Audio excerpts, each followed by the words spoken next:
These mock drafts keep coming in, and they're all saying defense for the Lions at 6 and 18. We'll break it down and talk to Damon Amendolara. You are Locked On Lions, your daily Detroit Lions podcast. Part of the Locked On Podcast Network, your team every day.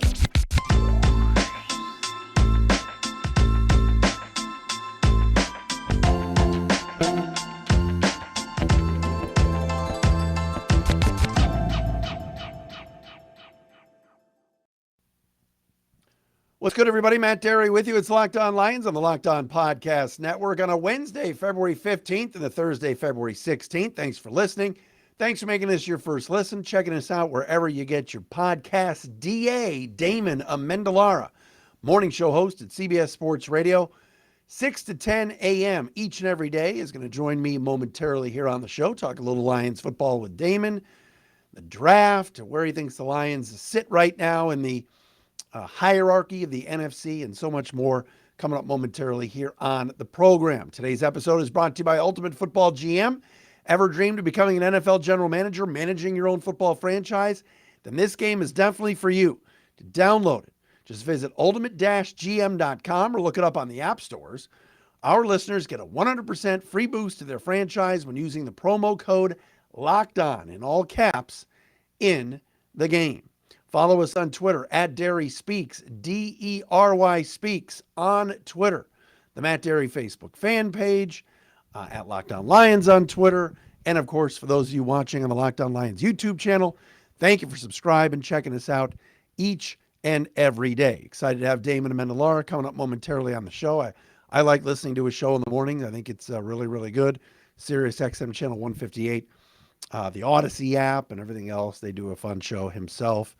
Mraz, Pete the Body, Bogish. I like that show. I don't love national sports radio that much, but I think DA does a really, really good show. All right, so here are the Lions sitting on February 15th, getting ready for the draft, free agency, and everything coming up. And today, Todd McShay, ESPN.com, first mock draft 1.0 for McShay, released that today on the Four Letter Network. Before the Lions got there at number 6, Bryce Young, C.J. Stroud were taken 1-2.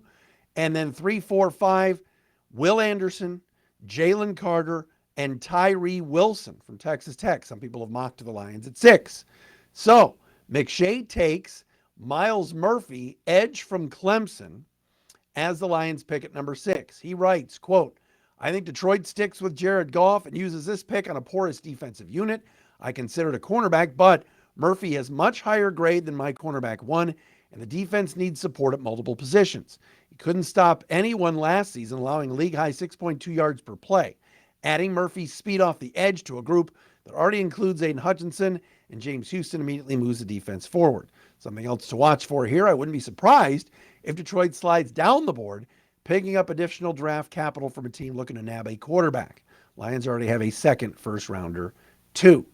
So this is an interesting pick. It's certainly somebody that I think has a lot of upside in the Clemson defensive end and edge, Myles Murphy. I'll say this, McShay writes about Detroit's going to stick with Jared Goff. The Lions aren't taking a quarterback at number 6. If Will Levis is there at 6, the Lions aren't taking Will Levis. They'll trade with someone that wants him. So talking about or even discussing a QB here, I think is silly. Myles Murphy's just a really good football player. Now, I know what people are going to say. These Clemson guys in the NFL, they don't really, make it. A lot of them have been busts and et cetera. I would be fine with Myles Murphy or Brian Bresee in this spot. I think getting edge players, getting defensive linemen, offensive linemen early is a good thing. At number 18, McShay projects the Lions to take Georgia cornerback Kelee Ringo. Very good cover man, comes from a great program in Georgia. McShay writes, quote, "There will be a lot of opinions about his game, but Ringo has a lot of upside. He has speed and length, and he's very good in press coverage. Plus, he hauled in 2 interceptions in each of his 2 seasons at Georgia. Jeff Okudah has flashed the traits that made him the number 3 pick in 2020, but even if he takes the next step, Amani Oruwariye is a free agent, leaving the other outside corner spot wide open. End quote. Amani Oruwariye wasn't a starter at the end of the year, so McShay didn't exactly do his A-plus homework there. Mike Hughes, of course, is a free agent. Jerry Jacobs, you got to figure, will be back. Certainly Chase Lucas will be back. I think they'll bring Will Harris back, but they're going to need another corner. If you told me that the Lions got Miles Murphy and Keely Ringo at 6 and 18, I wouldn't have a problem with it. I wouldn't have a problem with it in the least. I think that would be really, really good, to be honest. We've talked so many times about mock drafts, and sometimes they're inaccurate, sometimes they're accurate. Sometimes you scratch your head. Osiris Torrance, the offensive tackle that could be moved to offensive guard from Florida, I think also could be in play at 18 for the Lions, certainly. But this defense does need help. And despite improvements, and despite Aaron Glenn coming back and guys having another year of seasoning, etc., yes, I think this is a no-brainer for the Lions to be taking an edge or a defensive lineman early and a cornerback at 18. I also believe Brad Holmes will take another defensive lineman at some point in the draft, even if he gets one at 6. And I think an offensive guard or a tackle that can swing and play guard is going to be taken as well. The rest is kind of a mystery, a guess, really. When we thought Brad Holmes had to take defense, had to do this, he was taking James Mitchell tight ends. He was drafting running backs late in the draft when the Lions, we didn't think, needed running backs when they drafted Jamar Jefferson last year.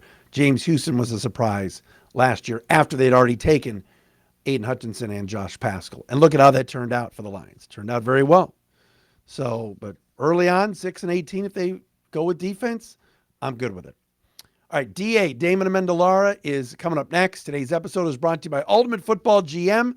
You've heard me talk about this mobile game app, and I can tell you how much fun we had. I had competing against my fellow Locked On NFL hosts during the end of the season this year. Our buddy Chris Carter from Locked On Steelers was our Locked On NFL champion. Now it's your turn to compete.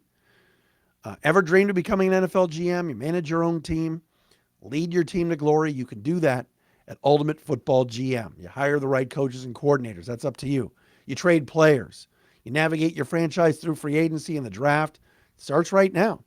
All the ups and downs of a season. It's fun. All of this is in a challenging and realistic game world. Ultimate Football GM is completely free and playable offline. Play on the go as you want, when you want to. We've created Locked On League, a Locked On League for you to compete against Locked On fans all over the world. Can you be the ultimate football on Locked On champion? Choose the Locked On League in the App Store to join and create a football dynasty. Locked On Lions listeners will get a 100% free boost to their franchise when using the promo Locked On in all caps in the game store. That's Locked On, so make sure to check it out today. Go to ultimate-gm.com or look it up on the app stores. That's ultimate-gm.com. Ultimate Football GM.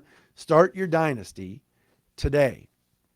And we got to tell you about our friends, at FanDuel. How sweet is it that we've got FanDuel on board with us right here on the Locked On Podcast Network? We're at the midway point of the NBA season. It's here, and now is the perfect time to download FanDuel. Yes, we have an NBA team here in town, too. America's #1 sports book, FanDuel. New customers get a no-sweat first bet up to $1,000. That's bonus bets back if your first bet doesn't win. Just download the FanDuel Sportsbook app. It's safe, secure, and it's super easy to use. Then you can bet on everything you want, from the money line to point scores, threes drained, etc. Plus, FanDuel even lets you combine your bets for a chance at a bigger payout with a same-game parlay. Don't miss the chance to get your no-sweat first bet up to $1,000 in bonus bets when you go to FanDuel.com/LockedOn. That's FanDuel.com/LockedOn to learn more. Make every moment more with FanDuel, the official sports betting partner of the NBA.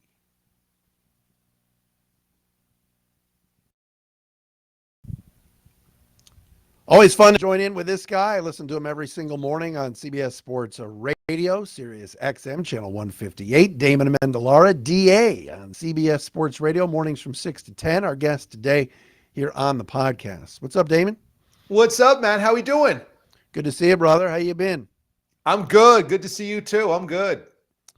Detroit Lions. I mean, this is unbelievable. I was talking to a couple people today at a show, and they're just like, oh, you think we can make the Super Bowl next year? It's just, nationally, and you doing a show and talking football every day, you're feeling it too, aren't you? There's this excitement for next season. People want the season to start now. Totally. And it built from last year into this year. I think the way that the Lions lost so many close games last year gave people some hope coming into this season. And then, as we all know, the Lions kind of, slipped up in the first 2 months of the year. But the way that they finished, and then the exclamation point being the Week 18 win at Lambeau, has given the Lions all types of momentum from a national perspective. And I think there's a lot of people that believe they are the it team going into 2023. When did you ever hear that the Lions are the it team going into a season? But I really believe that with the way that they finished, their exciting offense, Dan Campbell's energy clearly has worked. And I was a skeptic. I was a skeptic from day one. But I think it all comes into play that next year, the expectations are really big for the Lions.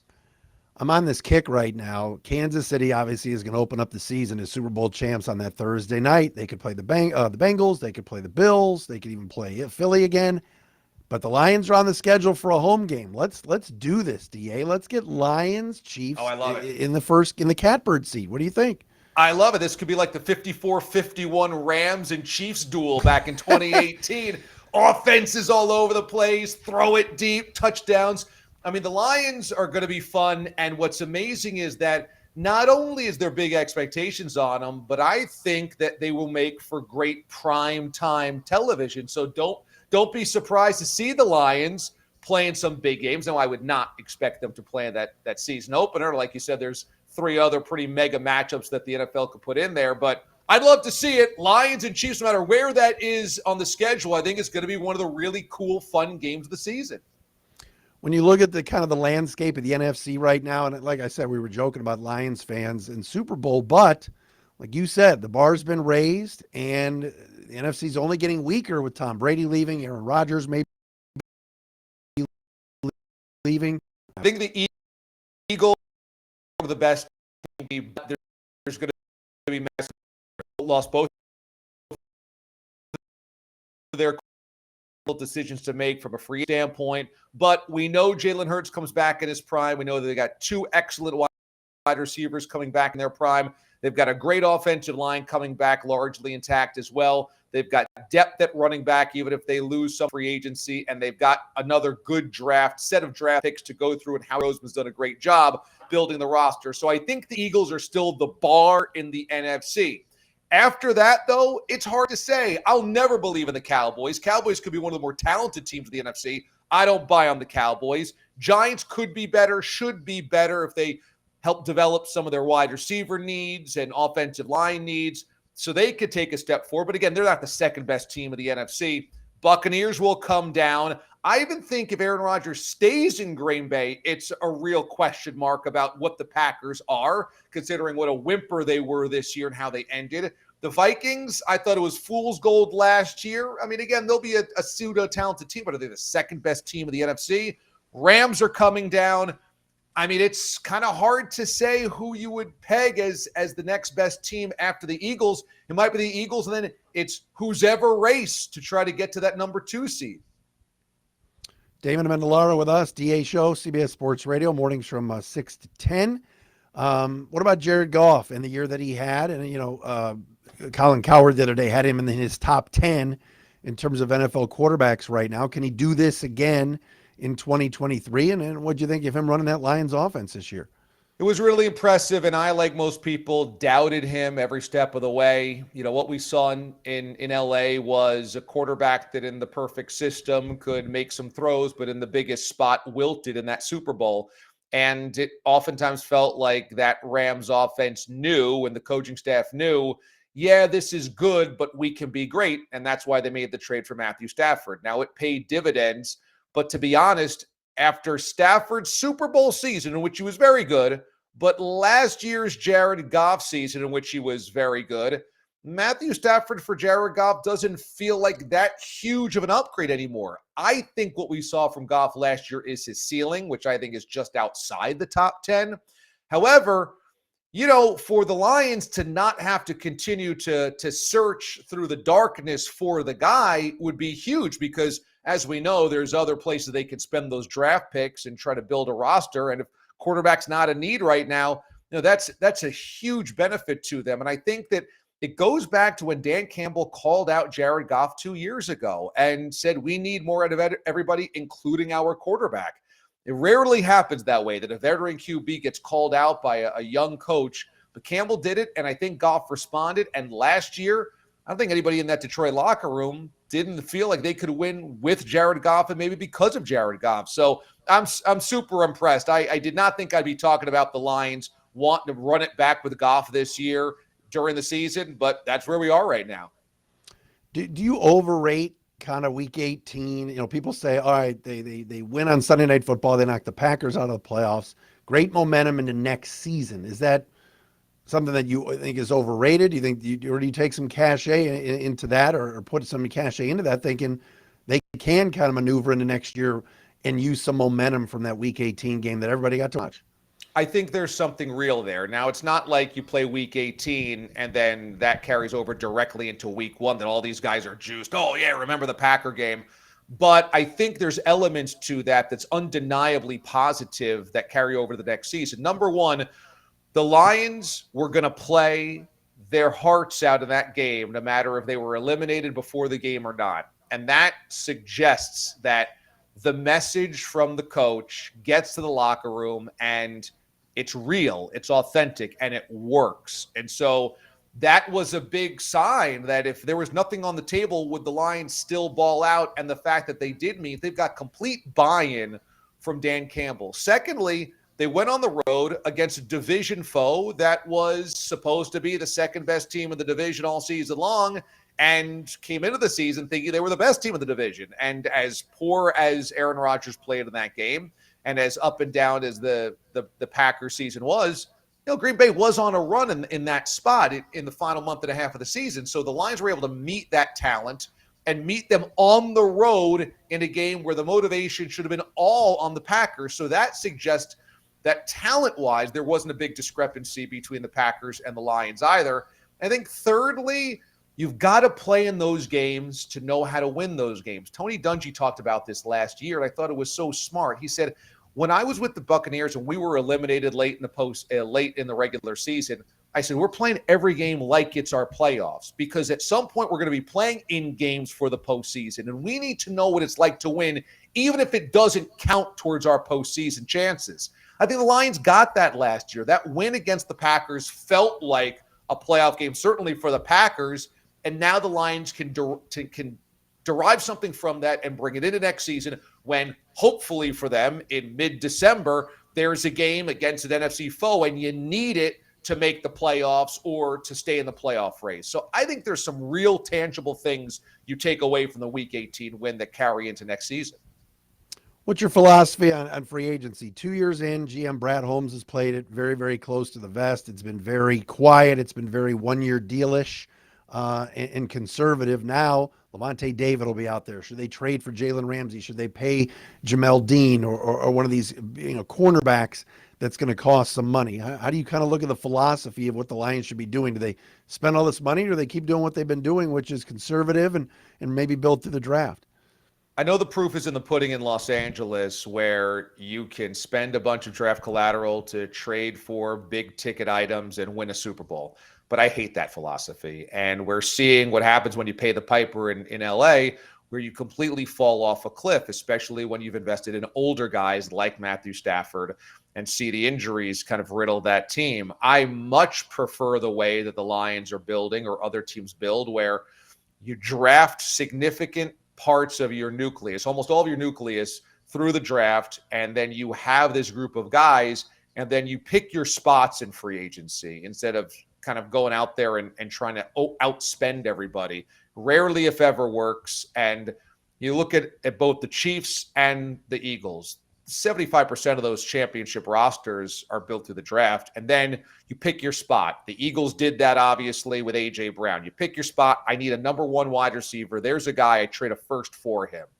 From a Chiefs standpoint, again, you've built almost all of this through the draft, but you pick your spots every so often with a veteran like a Honey Badger. Or you go out in the wide receiver market and you say, okay, we'll trade away a draft pick for Kadarius Toney, but he's still young. You go out and you can sign MVS or Juju Smith-Schuster. So you kind of pick your pieces right there. I'd much rather see that, because to me, that just gives you a much longer leash, a much larger window if you're a good front office to keep building with that. And I think through these 2 years, the Lions have done the right thing by primarily looking for the draft as their cornerstones and then maybe picking some pieces out of the free agent market, 1 or 2 that you might need per season. My final question. They've got 6 and 18, so the 2 first-round picks there. Obviously, there'll be some teams that are going to want a quarterback early. And you trading up at 6 or trading down at 6 if you're Brad Holmes. You taking 2 defensive players and staying at 6 and hoping that a Jalen Carter or a Will Anderson, somebody like that, falls to them at 6 because there'll be a quarterback-needy team that overdrafts Levis. How do you kind of view where the Lions are right now in that first round? It's a good spot to be in at 6. I mean, look at how awesome that trade with the Rams ends up being. I think it's all about C.J. Stroud or Will Levis, as you just cited, potentially slipping. They might go 1, 2, 3. I've seen some mock drafts that suggest the first 3 picks of the draft are all quarterbacks. But if somebody looks at C.J. Stroud and says, too inconsistent, or they look at Will Levis and say, I don't know, and they keep dropping, if either one of them drop to 6, somebody is going to want to leap into that spot. And if you're the Lions, great, trade out of it. I say collect the picks. We have seen this crazy spending of draft picks just to move up to get a quarterback that you don't know. You might as well, if you're the Lions, just sit tight at 6 and then see if that comes at you. If one of those quarterbacks are there at 6, you're beautiful. Somebody's going to trade into that spot. You trade out of it, and then you use more draft picks to keep fleshing out the roster. All right, brother. Great to catch up. I think a Lions should use a late-round pick on Pete Bellotti. What do you think? I love that. Master of drops. I mean, he knows how to maneuver the offense. He's a leader in the newsroom. I think this is a great pick for him. Leader of the newsroom. I'm a P1 when I'm dropping him into the Locked On Lions podcast. You got that right. And by doing that, I'm sure this will make sound check on my show. Oh, how about that? That would be sweet. Yeah. Damon Amendolara from the DA show on CBS Sports Radio, morning 6 to 10. Check him out. Brother, great to see you. Thanks for doing this. You too, man. Thanks for asking. Appreciate it. Yep, there he is, Damon Amendolara with us. It's a Wednesday edition of Locked On Lions. We are back again on Thursday.